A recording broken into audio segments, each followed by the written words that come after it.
Prom Night Part 2.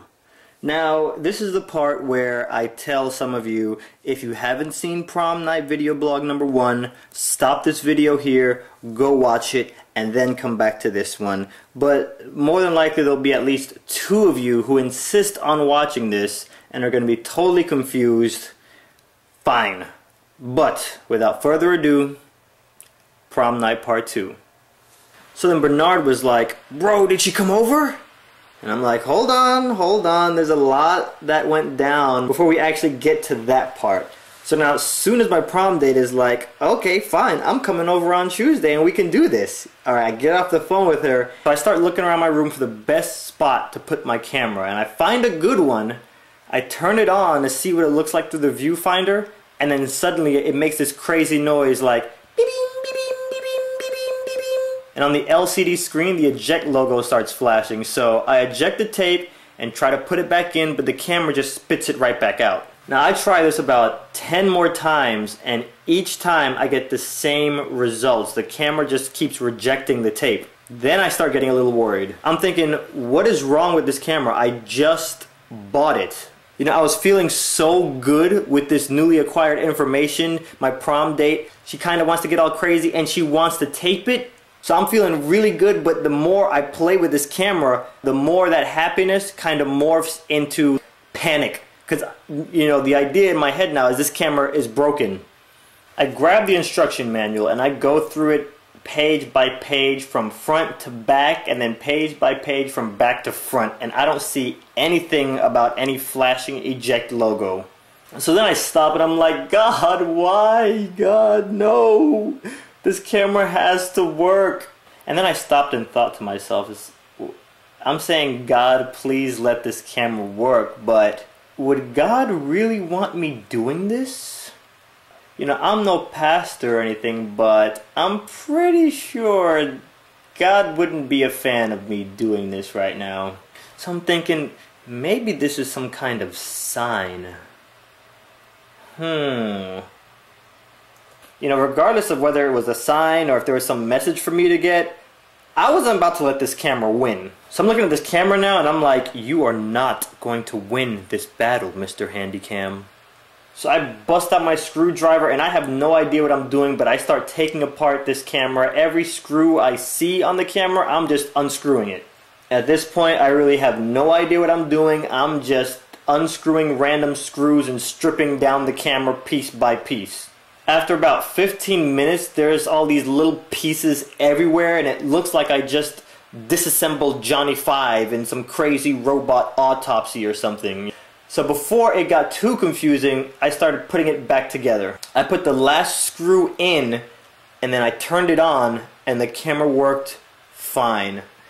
So then the next day comes.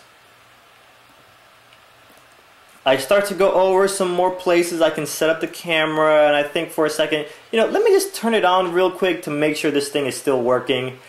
I turn it on, and then I hear beep-bing, beep-bing, beep-bing. So I look up and I'm like, God, let's be serious for a minute, okay? Alright? Are you messing with me or something? Because this is a brand new camera, and there's no real explanation as to why it shouldn't be working. I mean, are you trying to tell me something? In the back of my head, I kind of already know the answer to the question I'm asking, but then I'm like, alright, you know what? This girl is really hot, alright? So if this camera works tomorrow, I'm just going to go ahead and hook up with her and tape it and be done with it. But if for whatever reason you don't want it to work, or it doesn't work tomorrow, and you're that serious about this whole no sex till marriage thing, then I won't do it. Now at the time I wasn't 100% sure whether this was a sign from God or not, but at this point he had my attention. So I turn the camera off, and then I turn it back on, and it works perfectly. So I'm like, okay, phew. I record a few things on tape just to make sure that it works, and it does. And then the magical day finally arrives. I wake up, I'm home alone, I head straight for my camera, and then Bernard's like, did it work? I pick up the camera, turn it on, beep beam, beep beam, beep beam, beep beam. Bernard's like, no way, bro. I say, yeah man, the thing did not work. It just spit the tape right out as soon as I turned it on. So I look at the clock and it's 9:50, so I have a few minutes before she comes over. I take it apart really quickly, put it back together, turn it on, beep beep, beep beep, beep beep. So I go to take it apart again and then my phone rings. I pick it up and it's my prom date and she's like, I'm just calling to let you know I'm on my way. And I'm like, well, there's this slight problem. My camera kinda isn't working. And she's like, that's okay, we don't have to tape it. But I'm like, yeah, I know, but I just really think that, you know, we should kind of maybe try to wait till Thursday and try again maybe. And she's like, I guess, I mean, taping it isn't really all that important, but if you really want to wait till Thursday. I'm like, yeah, I think it'd be best. So we hang up, and I'm looking at this camera now like, this is a sign. You know how when you're driving down the road and you see the sign that says something like LA 2 miles ahead, you know, the sign isn't the destination. It just points to something outside and beyond itself that's in your direct path. And at this time in my life, when I was looking at this camera, that sign was both good and bad. So I put it back together and I don't touch it for the rest of Tuesday. Wednesday comes along, and during the day, again, I don't touch the camera at all, I don't check it at all, nothing. Wednesday night comes along, I go to the camera, I turn it on, and it works perfectly. So I turn it off, you know, I get a little pillow for it, I put it on top of the pillow, you know, get a little drink, and put a little straw in the drink, and a little umbrella, just to, you know, pamper it a little bit, and I let it stay like that overnight. So my prom date calls that night and she's like, okay, are we still good for tomorrow? And I'm like, oh yeah, we're good. All systems go. We are ready for launch. Lights, camera, just waiting for the action. Let's make it happen. I'll see you at 11. And then, Judgment Day. I wake up. I slowly make my way over to the camera. I pick it up slowly and gently like it was that artifact at the beginning of that one Indiana Jones movie. I turn it on. Beep beep, beep beep, beep beep, beep beep. I was like, no, God, no. I take it, I smack it, I tap it, I blow in it, I shake it. I'm going crazy at this point. I turn it back on. Beep beep, beep beep, beep beep. I look at the clock, it's 9:30. I'm like, oh my gosh, I'm freaking out right now. I take it apart again, I put it back together. Beep beep, beep beep, beep. It was the worst I had ever seen it. Like, this thing was going ballistic. I look at the clock again, now it's 9:50. A wave of acceptance just washed over me. And I sat there and I knew what I had to do. I picked up the phone, I called my prom date. She picks up the phone and she says, I was just getting ready to hop in the shower and then come over. And I sit there and I'm just like, actually, it'd probably be best if you didn't come over. And she's like, what? I'm like, yeah, well, you know, we just really shouldn't. And she's like, if you're worried about me having a copy of the tape, then I don't need one. You can just, if you want to tape it, you can tape it and keep a copy, but I don't need one if that's what this is all about. And I'm like, no, it's not that, you know. She's like, what, is the camera not working or something? And I go, yeah, you know, yeah, it's not working, but you know, I thought about it a little bit, and we probably shouldn't do this. I'm sorry, you know. It's just, I'm gonna try to do this whole Christian thing, and it just, you know, it's just, I can't.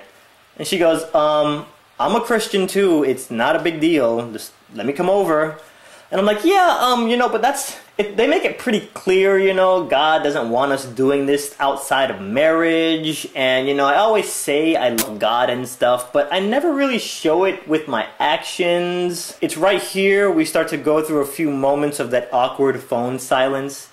And then we start talking back and forth a few more times. And she's like, are you absolutely positive you don't want me to come over there? And I say, I'm really sorry for dragging you along with all this. It wasn't my intentions, it's not that I'm getting cold feet or anything like that. I just think it'd be best if you didn't come over. And then, we just hung up. Then Bernard says, and you guys never did it. And I'm like, nope. And then he says, bro, God has never interrupted or done anything like that to me, because my first time was like, done. I used to want to wait till marriage too, but, the damage has kind of already been done. I told him, yeah, you know what, bro? I've done a lot of thinking about this, and I've put myself in your situation. And, the thought that I finally came to was, just because we've done something doesn't mean we have to keep doing it. So then Bernard says, well, you know what, bro? God will still love you even if you're having sex outside of marriage. And I respond, yeah, you know what? But I've thought about that a lot too. And, I look at it as I have a child who's being willfully disobedient. You'd still love them, wouldn't you? But, same thing with a good parent. The harder you try to please that parent, the harder they'll in turn try to please you. And it's pretty safe to guess that God works in a similar fashion. And Bernard is quiet for a second, and then he says, bro, I gotta shake your hand. So he reaches his hand out, and I shake it, and then I'm like, why do you have to shake my hand? He said, because you know what? I believe in you, man. You're gonna wait until you're married, and then on your honeymoon night, you're gonna be like,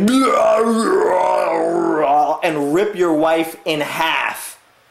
And then you'll be in the newspaper, and it's gonna say really big at the top, first man to ever rip woman in half with bare hands. And I'm gonna tell everybody I know the next day, yeah, bro, I totally shook that guy's hand.